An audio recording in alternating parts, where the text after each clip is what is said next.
Hey yo, the Insane Game Freak here, and we got some more Pokemon news, so let's talk about it. Hey, let's talk about it. Hey, let's talk about it. Hey.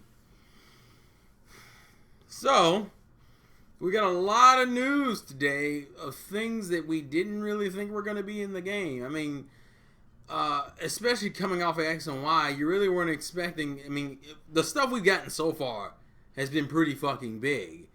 And like at this point, you were already better than X and Y in most people's opinions. I mean, just with the Alolan forms in themselves made you more interesting. So I thought it was insane that they had even more stuff to show us. But the stuff I really want to focus on now, because the thing that seems to have caught everybody's eye, which really hasn't happened in the Pokemon game probably since Black and White, is the story.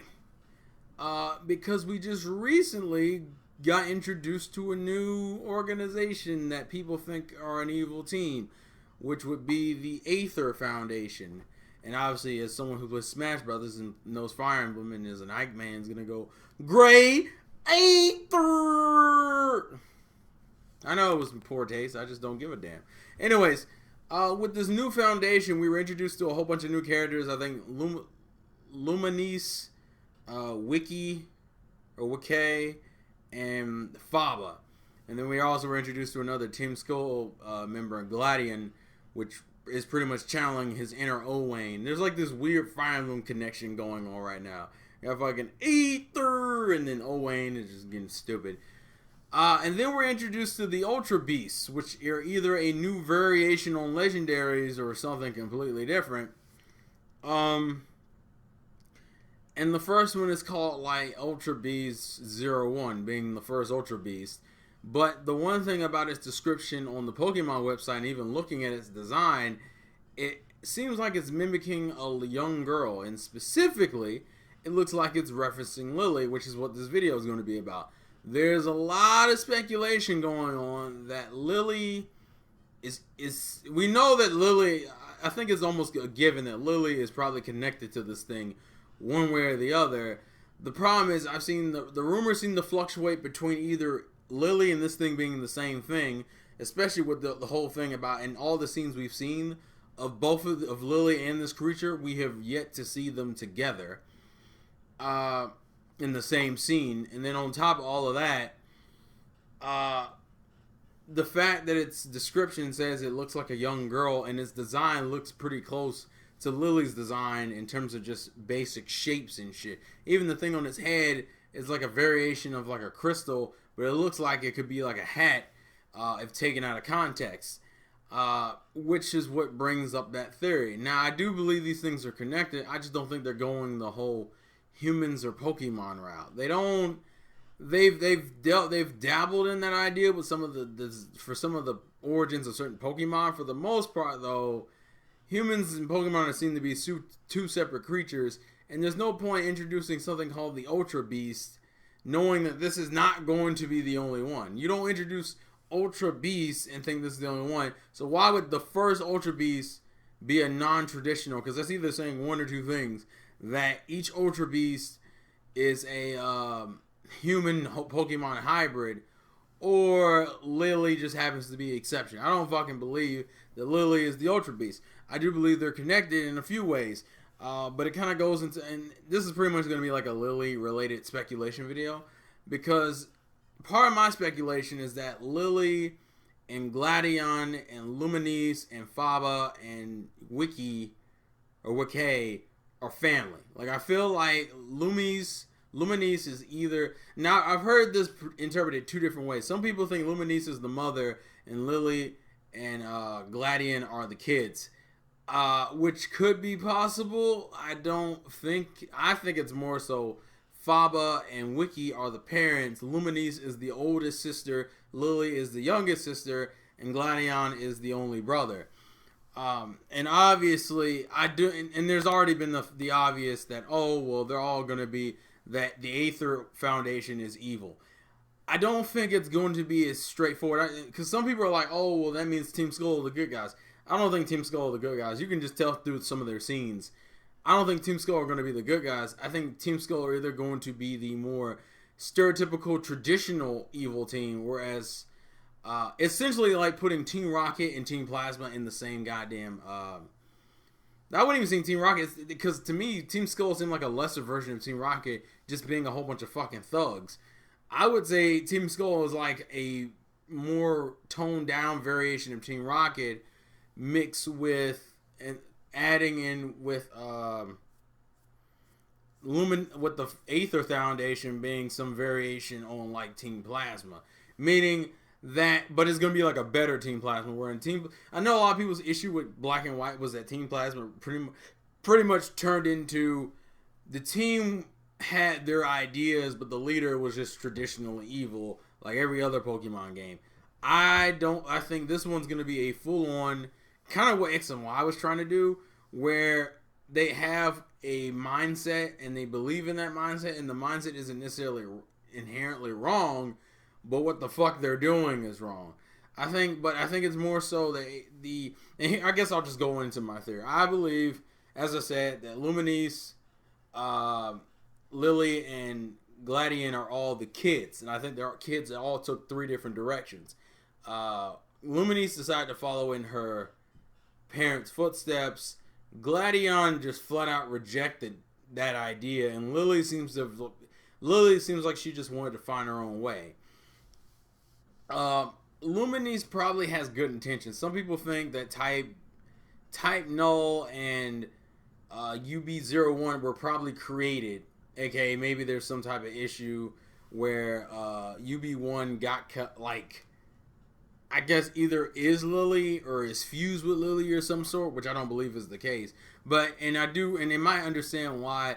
And I have another theory, because if you notice the scene in which they're all riding the boat, where even though you can barely see Lily, but Lily's in the background on the side of the boat, they're all riding the boat. The boat seems to take them to the island, like the Aether Foundation island. But you never see Lily in the island, but you do see UB01 in the island. I think Lily probably has run away, and they haven't really addressed it. It also, I find it interesting because if you look at some of the dialogue boxes, you have Team Skull members just being like, oh, we're just going to steal this Pokemon and sell it for money. That's what makes me think that Team Skull is not going to be like good guys. They're just going to be they're going to be the more traditional evil team, whereas fucking Aether probably end up being like an unintentional evil. Meaning that they're not inherently evil, they're just going about something in an evil manner. Especially when you hear Luminese. Luminese kind of talks like she has a minor god complex. Like she wants to be the mother of all her Pokemon. But it does bring up the question why she specifically says she's protecting the Pokemon that Team Skull specifically wants. That's what brings up questions. But to me, I just think that that's just her being overprotective. But once again, I think she might have a possible god complex. Where she doesn't necessarily... They even though the Pokemon site deems the Ultra Beast evil, or dangerous, I think that probably is still true. I think to me, my theory is this: Lily has gotten into some type of interaction with UB01, whether or not that was before the game takes place or during the game taking place. I think it's probably before, meaning the cutscene we see in I think the Japanese trailer. It's after Lily has already interacted with the damn thing. And UB1 isn't inherently dangerous, but but because it doesn't really understand humans or human emotion, it's probably working through Lily to connect to humans. As if Lily is like a fucking translator for humans and Pokemon in some sense. Which would make a lot of sense why you would need to follow up and start learning things from a professor of all people. It does bring up the question what advantage you really gain specifically from a professor other than learning. Because I'm assuming Lily has to go through her own journey. Her whole thing is that she doesn't like violence and battles, but she needs to... But I'm pretty sure Alola... And it seems like... And if I look at like the way the trailers have presented themselves, it seems to be the whole thing is to get you out of your comfort zone. That seems to be the whole fucking idea behind Sun and Moon is like... Go out and try new things, meet new people, interact and shit. So it wouldn't shock me if Lily comes to learn to enjoy battling throughout the journey, which would make sense because Lily's trying to express how humans probably may or may not be good or bad depending on how she feels about humans in that particular moment to UB01. But the fucking problem is she doesn't really understand human emotions well enough, so she's still portraying that battling is bad and humans are bad because they're battling, and UB1 might take that the wrong way and want to destroy the fucking planet. And something tells me Luminese's whole thing, the Aether Foundation, will probably be something along the lines of them trying to stop/control UB1. Because the biggest confusing thing is that they have like 3 or 4, it seems like there's like 4 plots going on. You have the fucking legendaries that we still don't really know much about in terms of interaction. Then you, on top of the legendaries, you have the whole Zygarde thing that is revealed in the trailer. And then on top of that, you have this whole Aether and Team Skull Foundation thing. It's like 6 or 7 different subplots. But then again, considering the game seems to have more of a focus on... Because you've taken out the gym aspect, it seems like the game's going to have more story-focused elements to it, which works out really well. It also brings up the question, how different are the games based on the time change? We know that certain totem Pokemon change, but still, it's like, what else can change? Because I feel like there might be some key events that may inherently change. Like maybe Team Skull's evil... Team Skull is like the final villains in 1, and like Team Aether are the final villains in 2. But as far as going back to the core Lily theory, siblings, Gladion probably didn't agree with his parents' thought process and said fuck that and just decided to become because if you noticed, if you look at Gladion's design, this is what makes me think they're related also. If you look at Gladion's design, Gladion doesn't have any Team Skull gear on. Like, you know, I forget her name. The big sister character in Guzma. They don't wear, they have like Team Skull either symbols or in the girl's case like a fucking tattoo on their body. If you notice, Gladion has no Team Skull representation other than the fact that he's rocking black and shit. You also notice that he doesn't seem to interact much with, like, you don't hear him really talk about, from what I understand, he's like a character obsessed with Pokemon strength and power and shit. Well, why the fuck, and it also would explain... So it brings up the question, well, you don't seem to be rocking heavy in Team Skull shit, and you don't seem to be overly concerned with anything other than Pokemon power. What the fuck are you doing with Team Skull? And I think it's because he rejected his family's mindset. He probably heavily disagrees with what his family wants to do. Which could also lend to the theory that maybe the Aether Foundation is doing some less than favorable things. Going back to that Type Null as a Pokemon looks like a fucking Chimera. And if we go with the theory that Gladion is related to Luminese and maybe Fuba and Wiki, that may think that maybe the Aether Foundation created Type Null, Gladion stole it, and that's why that's why he's the one who has it. He has a Chimera-looking Pokemon because Aether Foundation was doing some shit they probably weren't supposed to be doing in the first place. They may have been doing it for the right reasons, and maybe that's what it is. Maybe Type Null. It really just depends on the timeline, because it also brings up the question, how late in the story do I meet, or how early in the story do I meet certain characters? But that could totally be what it is. Lily and Gladion both got involved in 2 different ways. Gladion flat out rejecting his family's mindset and way of handling things. Lily, kind of the same thing. She doesn't like battling, so obviously a foundation in which you're making Pokemon experience shit doesn't make any fucking sense. And she seems like she's probably the more sheltered one. The only thing that kind of disconnects it is that there is no mentioning of them feeling like disconnected in terms of family. But why would you show that in the trailer? I just don't think it's as black and white as, no pun intended, I don't think it's as black and white as that, oh, Lily is UB-01. You're introducing Ultra Beast as a concept and as something that may be used in future games. It doesn't make sense to make Lily the first Ultra Beast to make that a human Pokemon hybrid, unless that's a running plot point for all future Ultra Beasts, which I don't think it is.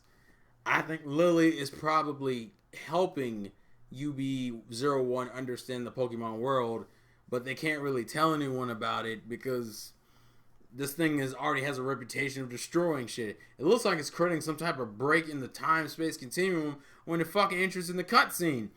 There's a lot I will say this is probably the hypest I've been for a Pokemon game because it's so different and it feels like we're going into a completely different approach of standard Pokemon traditions.